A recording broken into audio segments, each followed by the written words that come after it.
What's up, guys? Welcome back to the channel. Welcome back to the first day of the international break. And usually it's an extremely quiet day, news-wise, content-wise, whatever, especially the first 2-3 days.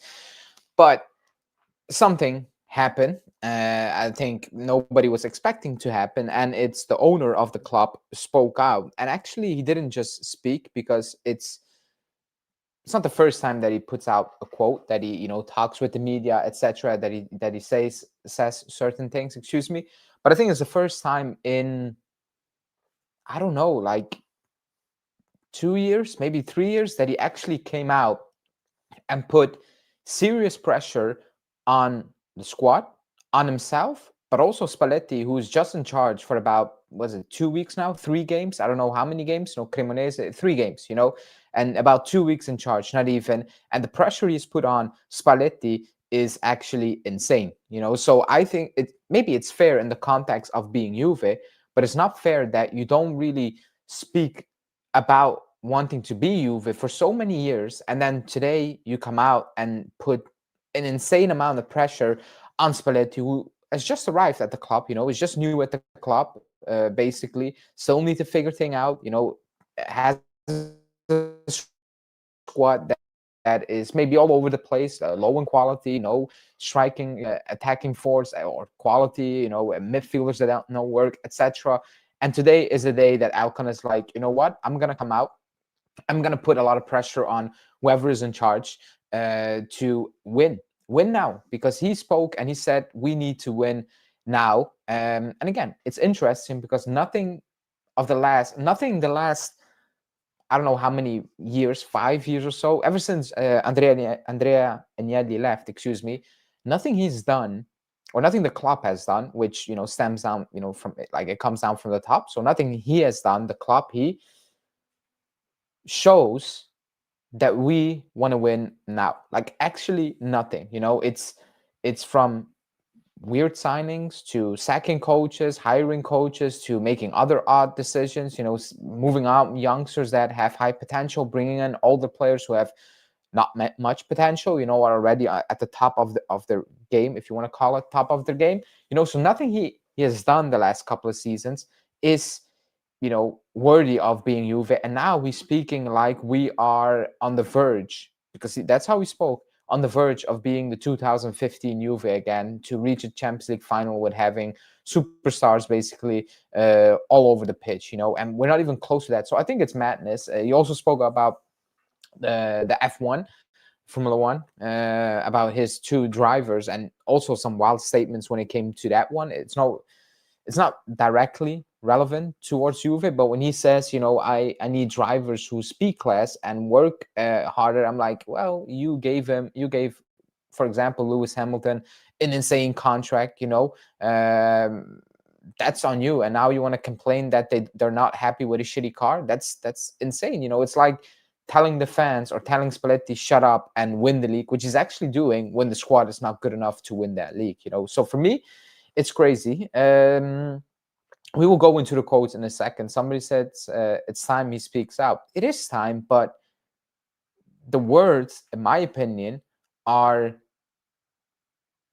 meaningless, if that makes any sense. They don't mean anything to me, in my opinion. Those words are empty words. They're kind of irrelevant to me. 1 second, people. 1 sec.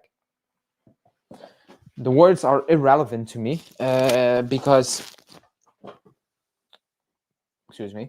The words are irrelevant to me because they come in a moment where you cannot just say, oh, we need to win, we expect Juve to win, etc. Those are things, in my opinion, you cannot say at this moment in time.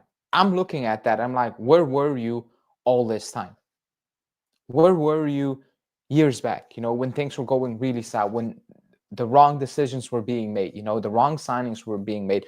Where were you back then? Why are you coming out now today to talk about, well, Spalletti is the guy to win and we expect us to win immediately? So we're going to get into the codes. By the way, you can call in. The link for that is in the chat, as always, if you want to have your say on the matter. But let's go into the quotes really quickly. Here we are. Uh, so he said a few things. I will read out the first part, or one of the first parts, and then we will go in the other quotes he also mentioned. He said, "It's important for Juve to win today, and certainly a coach with Spalletti's experience must lead the team to victory, because that's exactly what all the fans rightfully expect from Juve." And he's not lying. I think as a fan base, you expect us to win, or I expect us to win. As a Juve fan, I think every Juve fan expects Juve to win. So nothing against that quote. That makes a lot of sense. Every fan, has rightfully expect us to win, and that's fair. That's fine point, a fair point. Excuse me. What's not fair is what he said before that. He said we have an experienced coach in Spalletti, and that's why we should basically go back to winning ways. It's not that simple. It's like for some reason he was able to hire Pep Guardiola or Jurgen Klopp, and he's like, you know what? Because we have Jurgen Klopp or Pep Guardiola, we need to win now, because that's what he was saying in another quote. We need to win right now. It makes no sense, because the team we have won nothing. I keep saying it. Go from back to front. Who has won something significant? Locatelli won a Euro with Italy. Fine. Won a Coppa Italia, I think. No, he didn't win a Coppa Italia because he signed after. No, he won one with Allegri. Excuse me. So he won one. McKennie won a trophy. Vlahovic won a trophy. Who else won a Coppa Italia? Gatti won the Coppa Italia. Rugani won stuff, but he's not a significant, player in the squad on the pitch, not for 90 minutes. So who else has won with this team? No one. No one. So for every coach who comes in, you cannot just demand to win immediately when we all acknowledge the players are part of the issue. That's one. What I also do not like is that Spalletti has been in the job for about a week or so, and he's talking about, well, because he has a lot of experience, we kind of expect, and the fans rightfully can expect us to win. That's not how it works. Spalletti has a lot of experience, and that's a fair point. He does. But at the end of the day, he has won one title. That's it. That's what he won. And that's not to discredit him, but that's the harsh reality. It's not that Spalletti is a serial winner that can transform, any bad team or any non-winning team into a fantastic, dominating team. That's like, it's not, I really wish it was that simple. I wish that, what? Because Spalletti won the Scudetto with Napoli, and because he has accumulated 1,000 points literally in Serie A throughout his career, that means we're gonna win. It's not like, why didn't he win with Roma, with Inter? Why didn't he win with those teams? If it feels that automatic, it's not fair, in my opinion. It's fair to put pressure on Spalletti because you're at Juve, you need to win. That's fine, but to demand basically uh, to basically win just because you have an experienced coach and just because the fan base demands that, it's not how it works. Because me personally, I've been demanding Juve to win ever since I started this channel. I don't know how many years. When did I start? When we signed Locatelli. That summer is when the channel started. I don't know how long Locatelli has been at the club. Is it 4 years, 5 seasons? So ever since this channel has kicked off, I've been demanding us to win. That doesn't mean we're winning. That's like, if it was that simple, then fantastic. You're Juve. You're able to win. Go out there. Spalletti, you have experience. Win.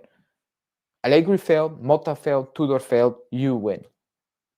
It's not like the timing of these quotes are weird, in my opinion. They're very weird. Why would you say these things at this moment in time when you've been silent, really silent? Because the only time he spoke was about we're Juve, and it's all about the history of the club, but never ever in the last 5 years has he put out these type of strong statements.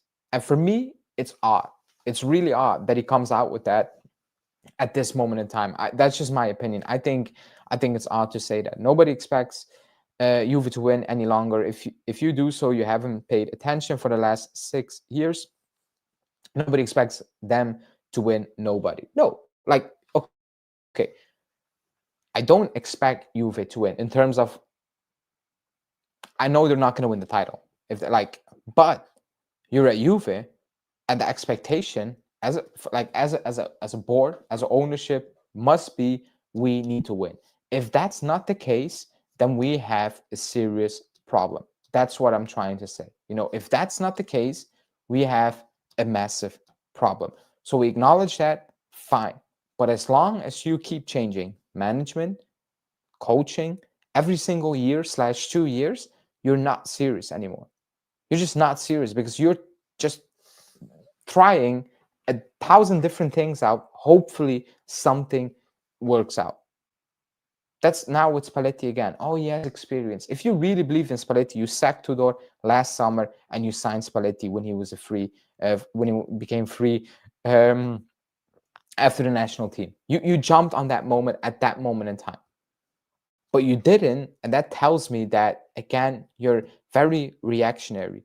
Tudor was not working out. There was nobody available. Yeah, Paladino or Spalletti, and you went with Spalletti because apparently he has more experience. Fine. Okay, that's what happened. We move on. But to then come out and say, well, because Spalletti has a lot of experience, we need to win, I think that's an odd statement to make. I think that's a really odd statement to make. Anyways, let's move on.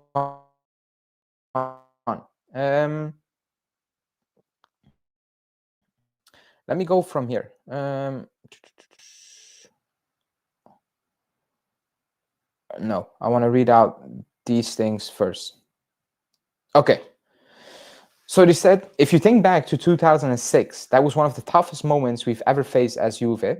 We came out of it stronger. In 22, we went through another difficult period, and we're coming out of that one too, and will emerge even stronger again.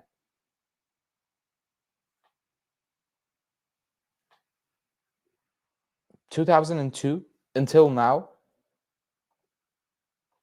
and we will become stronger again, even stronger, he says. And for me, when he said that, I don't see that. Like, since 2002, again, look at the change of management we've had ever since that period. Look at the coaches we've had since that 2002 season. Allegri, Motta, Tudor, Spalletti. How many board members left? How many new sporting directors have joined? Technical directors, backroom staff. How can you say that from 2002 until now we're going to a difficult patch, which I agree, not as difficult. Like, also, he said 2006, we got relegated. We came back from relegation. Right now, we're coming back from winning 9 titles in a row. Like, the fact that he's comparing that, for me, makes it even more ridiculous. Like, he's comparing coming back from 2006 Serie B to actually winning again to winning 9 in a row to win again. That is odd, and that makes no sense. Then he adds, we're coming back stronger than before compared to 2006. I've not seen it. Somebody, and that's why, again, he doesn't speak, and now he's putting an insane amount of pressure on Spalletti, basically, to win when there's no evidence that we're going to win. I'm sorry, can somebody in the chat tell me what I'm missing? Ever since 2002, what sign are we missing that we are coming back stronger than ever? I need somebody in the chat to tell me that sign. Consistency? No, because we sack coaches, which we usually don't do. We're not that type of club. Okay, so it's not the coaching. Is it a strong backroom staff, management? No, because we change that basically every single season. We're chopping and changing. So that's also another thing. Is it a strong backline core? No, it's definitely not that. Okay, is it a strong midfield core? No. Okay, is it a strong spine? No. Okay, so what made he wake up in the morning? Okay, he got interviewed and he was like, you know what? I've been in 2006. I've seen this club in 2006. I've seen them come back. And what I'm seeing from 2002, when Andrea Agnelli and the entire board basically got sacked, to 2026 almost, you know what? That's better than what I've seen from 2006 until actually winning the league. There are no signs out there that it's becoming better. And I know people in the chat afterwards will say, oh, but nobody's going to believe it. Believe me, people will fall for it because I've already seen it in, certain journalists pushing an agenda saying, oh, it's good that he spoke out. Finally, that's how an ownership should speak up. I'm like, yeah, on a consistent basis, that's how an ownership should speak. But he also should back it up. And that is not like, he can say that every single season. But if he doesn't back that up, then what is the point? Now he's putting pressure on Spalletti, not fair pressure, in my opinion, based on lies. There's no way this club is coming back stronger than ever.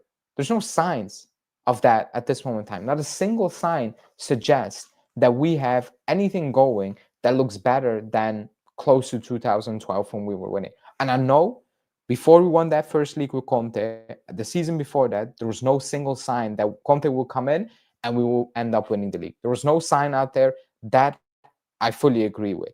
However, what you didn't know back then, but you know right now, in the back of your mind, you can compare. And you're like, there's no sign of that, because the signings we made this summer are not working. There's no Lichtsteiner signing. There's no Pirlo signing. You could have done the Pirlo signing with Modric, for example, but that didn't happen. So there's no that type of signing. There's no signing like a Lichtsteiner, not a Vidal. Okay, you don't have a leader like Bonucci, like a Buffon on your team, or a Del Piero. You don't have any of those teams. So what are you basing it on? You're basing it basically on, again, loose words where it's like, yeah, we're becoming stronger than ever, or we were coming back stronger than ever, excuse me. But there's no sign out there that we're coming back stronger than ever. It's all loose words. Now, if in the summer, for example, or let's say Spalletti does a fantastic job and he gets us into position nobody thought we would get into, and he improves players. He has a good setup, and it's working, etc. And we are doing good stuff on the pitch. And you can see, what? This is going places, I think that at that point, we can all agree, fine, we're going places. And then in the summer, he's like, and I'm making this up, by the way, you know what? Locatelli, for example, to make a statement, it's not working. We're going to splash some money on, again, making it up. We're signing Tonali, for example, and we're signing a top right winger who can start from the get-go. And we're signing a ready-made starting defender with huge potential. Then I'm like, yeah, you know what? I can back it up because he's backing up. I can see he's backing it up. Excuse me. I can see where he's coming from. I can agree with him and I can say, you know what? I can see that we're going places. But up until this point, it's not happening. So until it's not happening, it's just saying words out there, putting those words out there, putting pressure on Spalletti. And you have journalists, excuse me, pushing the fact that look what a leader he is, an owner of this club who actually speaks up. And I'm like, no. He's never spoke up until this moment. And it's the worst possible moment to do so as well, because we're not in a good moment. If we were top of the league, and we were flying high, and he comes out with that statement, I'm like, you know what? You're top of the league. Actually, you're in a very good position. I know it's only November, but with Juve, you need to start winning. We're not even close to top of the league. It's 5 points, but in terms of performances, we're not even close. So that statement, loose sand, in my opinion. I don't like that he made those statements at all. Elkann should be on pressure. His decision from Elkann can put pressure for his mistakes. Yeah, but that's my point. Like, he's putting pressure on himself as well, because everything he said right now in the summer, I will revisit this, and I'm like, you're lying. Like, if you don't back it up, it's pointless. You can talk about we need to win, but if the signings are subpar, if the money is not there, if the quality doesn't improve, then what are you expecting us to do? Win with less quality than other teams? That's just not realistic. Okay, then he went on to a topic that, well, is kind of hurting him. We know the shareholder meetings. We know that was it Tether, wants to buy more shares in Juve, wants to have more say in Juve, and the fans are pushing for, you know, new ownerships, uh, new influence in the club, whatever you want to call it. And he sees those things, and he's getting asked those things, and he's clearly not happy being asked those things. So he spoke about it. He said, whoever is interested in Juve, shareholders, sponsors, we're always open to them. What matters is that our relationship is never called into question. Talking with the fan base, the stronger that relationship is, the more it is tested during difficult times. The stronger the results will be, just as they have been in the past. And there's no reason why we shouldn't achieve them again in the future. Then he said, it all started with my grandfather, Eduardo Agnelli. It was a strong bond from my grandfather and also for my uncle Umberto. In my generation, Andrea did a lot and gave a lot to Juve, and we can see that the new generations are also very involved, very devoted to Juve, basically. We've been through many difficult times with Juve, and my family's relationship with the club is the longest lasting one of its kind in the world. And then was the other quotes. Now, I'm probably one of the minority to say sell the club. I don't think they need to sell the club. I don't think he needs to sell. I don't want him to sell the club, because I agree that,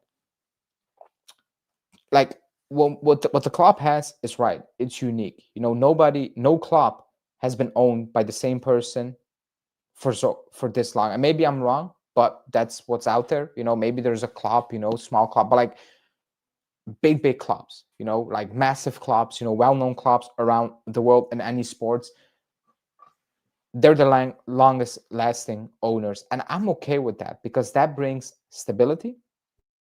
That's one.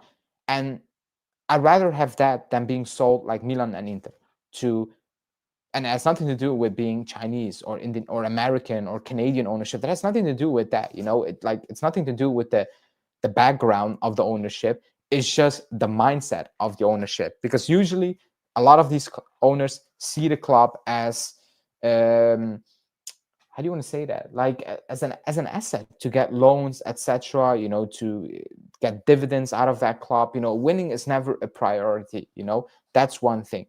For this, for the family, the club is probably their worst asset in terms of it doesn't gain them any real money. You know, it doesn't really, like, it's Exor, whatever you want to call it. And the club is not that the club is a cash cow for Exor. It's not. Actually, if you need to ask everyone, they will probably be like, yeah, sell it, you know, or do something else with it. So I have no problem with that.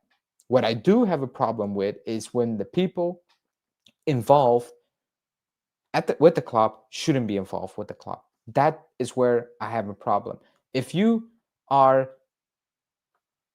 an ownership and you're proud of that club, and you should be proud of it, because like he said, it's over 100 years old in terms of ownership of his family. You should be proud of that. You know, if you're a family and you own something for something, like, you're proud of that, and that's fine. But that is a bigger reason to be concerned that is not going well. That should be a bigger desire to hand the club, in terms of the government of the club from day-to-day basis, to competent people. There should be a desire to get back to winning ways. That is the issue. It's not the issue that they own the club. Now, a solution might be letting new money into the club. It's a different era. If you have people who are saying they want to invest, but you close that door from the get-go. And again, I'm not going to say I'm a financial expert and that Tether, you know, they put out statements, and we want to put money into the club. We want to do this, and that. I don't know how that works. Maybe what they want to do is not realistic. Maybe from a financial aspect, it's not feasible, it's not okay, it's not sustainable. I have no idea, you know. So I cannot comment on that. But I think at one point he's going to need to allow others to actually invest money in this club at a given point, or to involve at a club. You know, a lot of us do not like the way the path football is taking, you know, modern football. I'm not a big fan of it. However, we're all part of it. That's just what it is. A new jersey comes out, a new kit comes out, millions of people buy it. They release I don't know what is. They release a limited edition kit, 500 pieces. They're all out of the door in about 10 minutes. We're like, all of us are part of this, part of the modern football cycle, because we are paying what they want, we're buying whatever they're offering us, etc. But that means you then need to evolve as well. And if somebody has new ideas and you close that door from the get-go, and actually you close every single door, then you're not really open to new shareholders or new money or new ideas. Not really. That is kind of the point. And at one instant, from now until, I don't know, 50 years from now, you're going to need to make the decision that if you want to win again and you want to compete with the best, you're going to need more money. That's where football is going. It's as simple as that. Unless the UEFA or the FIFA comes out and they're like, you know what, we're capping everything. Across Europe, we're just capping it across Europe. You can only spend this amount of money from that portion of your income, and that's it. But that's not happening. That's not happening. So at one point, you need to be, okay, we need to find new, fresh funds. Otherwise, we're not going anywhere. We have one of the biggest fan base across the world. Sometimes I think, like, I thought about it, like sometimes I think they do not understand how big this club is across the world. Everybody knows this club across the world. Like, we have one of the biggest fan bases in the world. Still, we're not winning for the last 5, but we have one of the biggest fan base in the world. Period. It's just factually out there. It's one of the biggest clubs, sport clubs in the world. But the longer you keep, dragging the period of real transition out, the bigger the gap will get. That's it. That's just how it will go. So we can say all these things, but until we actually see a step in towards a different direction where maybe he allows others to have more of an influence or more of a say, even if it's purely idea-wise, because that's not even happening right now. Until that point, then you're just trying to play full ownership, fine. But if you don't win, fans will call you out for it, as I'm doing right now. Because again, the timing of the statement, I'm not a big fan of that at all. I'm not a big fan of that at all.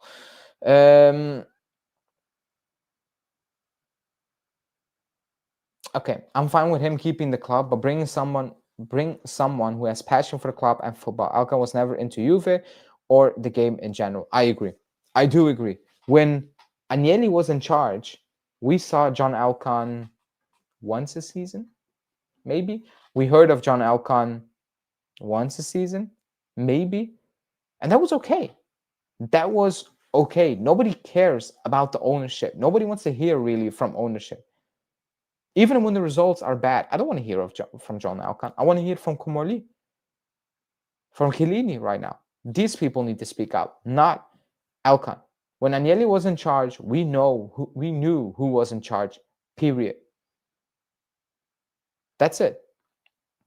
If things went south, we all looked at Agnelli. And actually, Agnelli came out and he spoke and he addressed all those things every single time. He never hid it. He never made excuses. This is what it is. It's not good enough, etc. It needs to be better. We will talk with the players. This is unacceptable. They're playing for. I remember those interviews. Remember those interviews, Agnelli, when we lost games, coming out saying this is not respectful towards the club, towards the status of the club. It needs to be better, and that's it. Right now, when we have a tough period, they send out Locatelli or Gatti or whatever to speak, and nobody wants to hear of these players because they're problem, like they're part of the problem, and you're sending out the problem to make more excuses. It's just making things much worse. Andrea Agnelli was always there for the club. He was involved in every detail. Andrea Agnelli, excuse me, he was. It's normal if Juve signs players, never bring them to the trophy museum like back in the days. They don't understand our history. Yeah, they stopped doing that as well. That's actually a good remark. They stopped doing that. Again, it doesn't mean that they automatically will win, etc. But that's something they used to do. They did in the past, and that's also my tomorrow's video will be about that, because one of the shareholders actually ripped the club a new one. Like one of the shareholders spoke last week on the during the shareholders meeting, excuse me, and he ripped the club a new one. It was crazy, and that's tomorrow's video, so I don't want to spoil it. So check that out tomorrow. I'm Juventini. I know it might be controversial, but I actually wanted what? I actually want it to be relegated to the Europa League. Oh my God. Okay, I was thought you were gonna say something else. And try to win it, because let's be realistic. Are we even contenders in the Champions League? No, we're not contenders in the Champions League. But I don't want to play Europa League. I'm being completely honest with you. We shouldn't be in the Europa League. We should be in the Champions League. We're not contending. I get it, but the idea is to contend more and more every single year. I don't want to play Europa League. Like, we shouldn't be in the Europa League as a club. I know you think it's easier to win. Believe me, it's not easier to win. Especially like we've been there. We lost. Remember Sevilla with Allegri? We lost. I don't want to play Europa League. Juve signed Zegrova and Openda before the Inter game, and they did not understand the importance of the Derby d'Italia. You mean this one, the one we won, or who? Like what? Can you explain the comment? I don't want to misunderstand it and then comment on it. Let me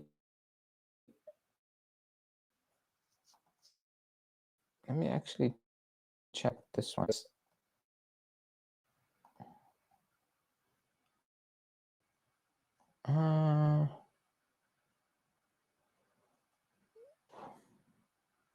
One sec, people, because I'm getting a glitch out here.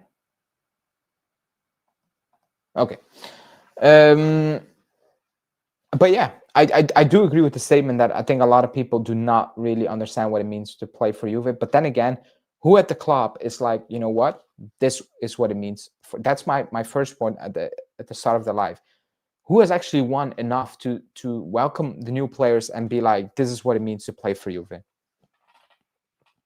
Nobody. Let's say, okay, who signed this summer? Jonathan David, for example. Jonathan David arrives in the locker room. Will it change things if he gets welcomed by Buffon, Chiellini, playing Chiellini, not management Chiellini, playing on a weekly basis, training with him?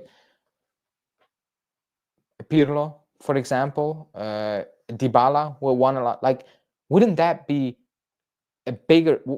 have a bigger impact on the player than being welcomed? And I don't mean it disrespectful, by a Locatelli, I don't know, a Gatti, a Cambiasso, because these are apparently the leaders in the locker room. These are the leaders of this club. Like, it sounds even crazy for me to say that. Openda will probably come in and be like, okay, Cambiasso, Gatti, and Locatelli, nice. It's like, that is the reality of this club. That's really the reality of this club. They're getting welcomed by players who the best thing they did was won a Coppa Italia, which is cool and all. I'm not dismissing that, but like, they're not real winners. They don't have a status in football that make you go like, wow. And again, it's not easy to get Chiellini, Buffon, and Pirlo again into the locker room. But that's also the reality at this moment in time. We don't have winners, and we don't have serious leaders.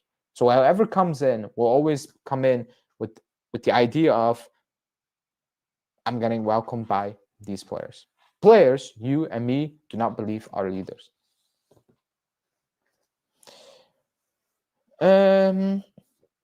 Yes, when they did the presser and got asked about the game, they answered like it was just a normal game. I probably missed that, or I missed those quotes post Inter.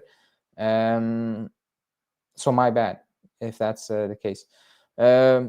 We lost a semi with Conte Benfica. We're playing with 10 players, and the final was in our stadium. Yeah, I couldn't make it to this final. Yeah, that one hurt. But I think the one with Allegri against Sevilla was even worse, because that was one horrible Sevilla side, and somehow we found a way, after going 1-0 up with that Vlahovic goal, to still throw it away. Like, crazy, because that Sevilla side was actually bang average. It was really poor.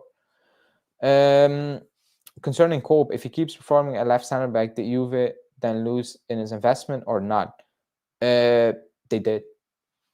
They did, because he's not a 60 million level left center back. He's doing a decent job, but he's not performing up to, that's a good spending, 60 million on Cope Miners being. If Cope Miners turns out to be Chiellini 2.0, then good investment, but he's not going to be that. We paid too much for Cope Miners for me to say, play well at left center back. That's not good enough. And that's a video for Wednesday, by the way, hot take video, which was fun to make. But for me, it's still a flop.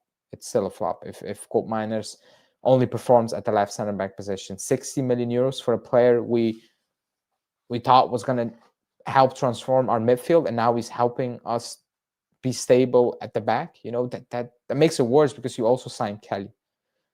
That makes it even much worse, because now you invested 80 million, and at the end of the day, Cope Miners is playing left center back. That's crazy, but that sounds about what could happen at this club at this moment in time. Also because he's been performing in that position, Cope Miners, and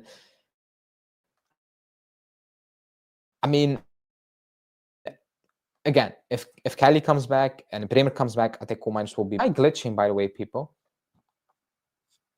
Let me know if I'm glitching. Anyone? But yeah. Cope Miners and Chico is 100 million on the pitch for 2 GA. That's crazy. Does Conceição only have 2 GA this season? Did he only score and assisted against Villarreal? Really? I'm glitching a bit. Apologies. That's weird, because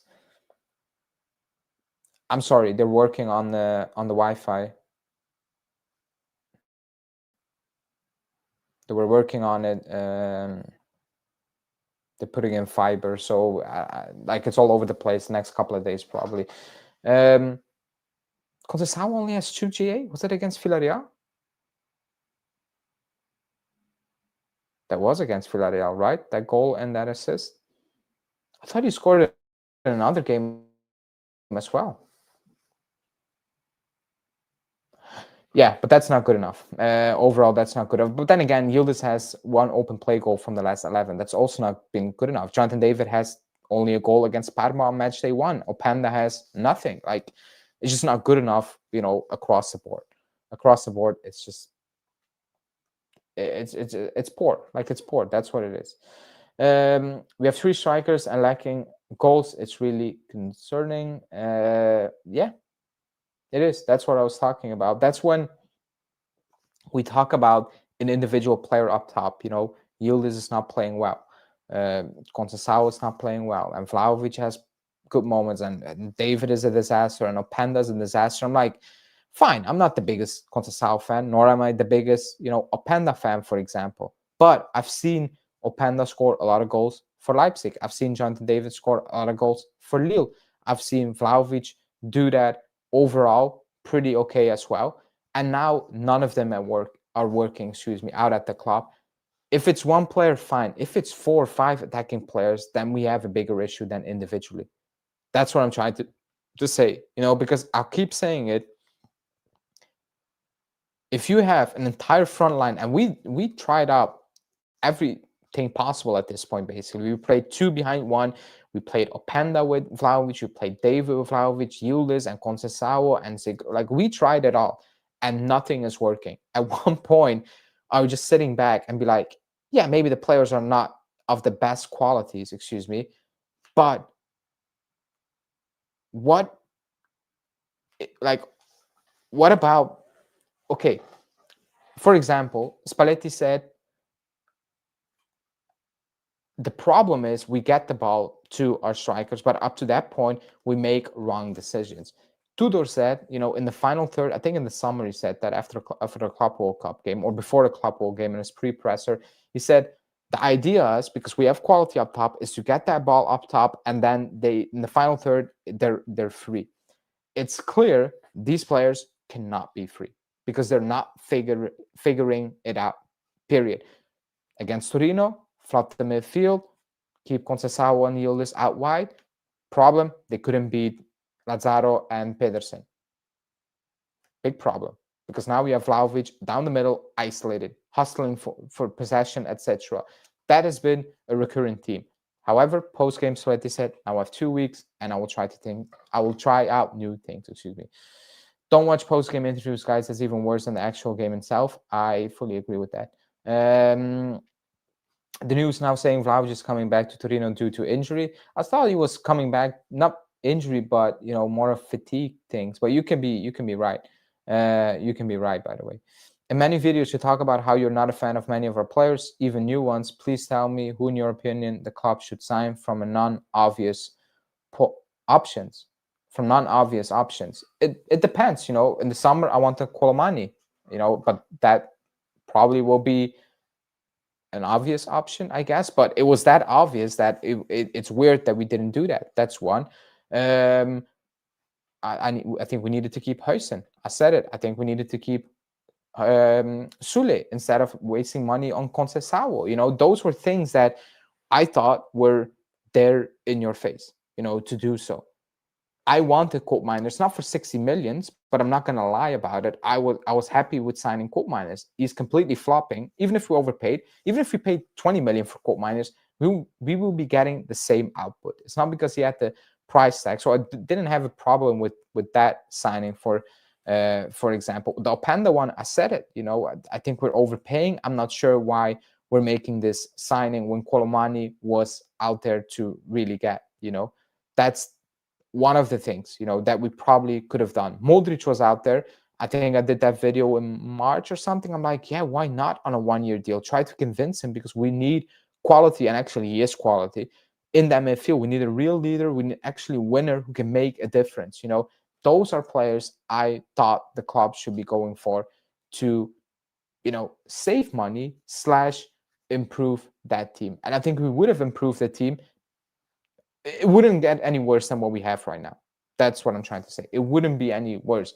Now, on a realistic basis, if you can spend 40 million for Conceição and 45 for the Panda, I'm sorry. Like, if you cannot find better options than that as a professional team, scout, whatever, then, and I need to tell you that as a fan, that's crazy to me. That's absolutely crazy. But I can make a video if you want of entire list of players I like, but it means very little at the end of the day. Just keep Cambiasso on the right and Kalulu at right center back. That's already one upgrade. That's, yeah, but I think Kostic will play on the left end. That's already one upgrade. Keep Yildiz and Chico away from touching the sidelines. That's another upgrade. I do think he's going to move Yildiz more towards the middle of the pitch. I think the game with Brambilla with 2 strikers and Yildiz behind them was the best for creating chances. Yeah, but against Sporting, I thought was also pretty okay. How do you like the idea of Pjanic coming back? That's not an idea. That's a horror horror show. I think he stopped, didn't he? Start coaching or something. But yeah, Pjanic, absolutely not. We should sign Bernabe from Parma. I think he will be the new Dybala. That's a strong statement. But again, he's not going to transform like a good player, by the way, but he's not going to make us win. We need much more. We actually need some more experience and quality in more obvious positions, and that's a good player. But again, I think he's going to drown, with the rest of the others, of what we already have. That's what I'm trying to say. I don't think he has it in him to transform this team. And be harsh, but that's just what I think. Losing Mbangula, Savona, and Costa would have been good if we had them. Now they're all performing and starters, even Nico Gonzalez starter. Now, I don't have an issue with Nico Gonzalez leaving, even though we didn't use him in the perfect way. I'm not a big fan of his playing style. The Douglas Luiz one, excuse me, is weird. I would have kept Mbangula in the summer. I said it. I think it's a good option to have. And Savona, I'm not the biggest Savona fan, to be honest. And he played well not this week, the previous week. Was it against Manu when he had the assist and goal? He actually played a good game, especially that second half. He was really, really well. He was really good. But I'm not a big Savona fan. I'm more interested in your opinion about missed opportunities, but rather about those we need to pay attention to now. It would be cool to see a video like this over the transfer window. I will plan a video like that. Actually, I wrote it down, but I didn't have the time to do that. I like a lot of players, but some of the players, like for example, I like Elkann. But when he was playing at Genk, I'm like, don't go to the Premier League. He went to Leicester. Horrible decision. Wasn't ready for that, especially not for that league team. Now he's at Stuttgart. He's playing much, much better, but he's still not ready to take that big leap. It's like when the Ketelare left for Milan and now at Atalanta. They're two completely different players, It's some of these players take the jump a little bit too soon. I thought Yashari was a good player. He's injured, at Milan. I think he's a very good player as well. For example, I like Bakayoko, even though his development has not gone the way it should be going, but that could have been a cheap option. But more so if you already had something in place, because he's not ready-made right now. He's not going to transform your team, for example. But those are, I think, players that could have done a better job than the big spending. Like they wouldn't have done a worse job, and they would have cost you less money, basically. Other than that, again, I'm looking more at experience at this moment in time for this team. I need experience. The fact that we didn't even sniff around Modric, that sounds wild. Or the opportunity to bring in Modric is. I'm not saying we would have convinced him, by the way. I'm not saying that. I think he would still have joined Allegri over Tudor, playing for Allegri, then over Tudor. But the fact that we didn't even, gave it like a minute of a thought process, or a brainstorming process is very disappointing for me. It is. But we did it, and we need to move on.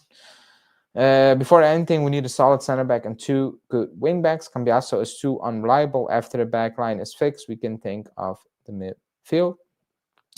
We need Zigrova to really hit the ground running. If we are to do anything this season, Yildiz alone won't cut it. I do agree. But again, it's a big ask. I believe in Zigrova. You can see a lot in his small cameos. Okay. I like Zigrova, but I don't see the player that's going to transform this team or going to take us to the next level. And that's nothing to do with him personally, but the way he plays, it can be extremely frustrating on the day or lights out. But even when it's lights out, there can still be absolutely no end product. When after the game, you're like, you know what? He played well. He beat this man so many times. He did this and this. But where's the assist or the goal, or where's the chance he actually created? That is my fear when it comes to Zigrova. However, if he's fit, I think he can be more effective than Conceição. I do agree with that, and I said it in my live. I think not yesterday. When was I live? Sunday, I think. That was yesterday. Sorry, apologies. I said that if Zigrova is fit, I think Spalletti will choose Zigrova more or over Conceição, because yes, Conceição is better defensively, but I think at one point Spalletti will go more for the attacking output than thinking about the defensive output of a Conceição. That's what, the way he speaks about Zigrova as well. The way Spalletti speaks about Zigrova, it feels like he believes that he can actually be a game changer for this team. So that's why I'm trying to. That's why I believe that. Excuse me. That's why I have that opinion on Zigrova. But he's not fit, and I think that's very obvious as well, and normal, because he hasn't played for a very long time. Anyways, people, I'm gonna wrap this one up. It was just a quick live. Apologies if I'm glitching again. They're working on the network, and yeah, I hope it's fixed very, very soon. But yeah, this is it for me. Hit the like button if you haven't. Subscribe to the channel if you are watching or rewatching. You're not subscribed. Bell notification, put that on as well. I know it's international break. I have two pretty fun videos planned. One tomorrow is about the shareholder and the way he exploded, about the club, and only spoke facts, about what this club was and where it's going.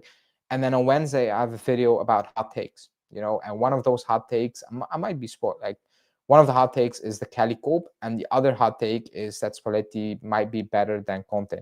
By the way, not my hot takes. I asked you guys on social media, so I'm just reacting to a hot takes and giving my opinion. But yeah, that's for Wednesday, and then we will see. Hopefully, it's going to be a quiet international break. No weird news, no injury news, etc. Just positive vibes until the break is over and we play. Is it Fiorentina on Saturday? I think it is, right? And then Champions League.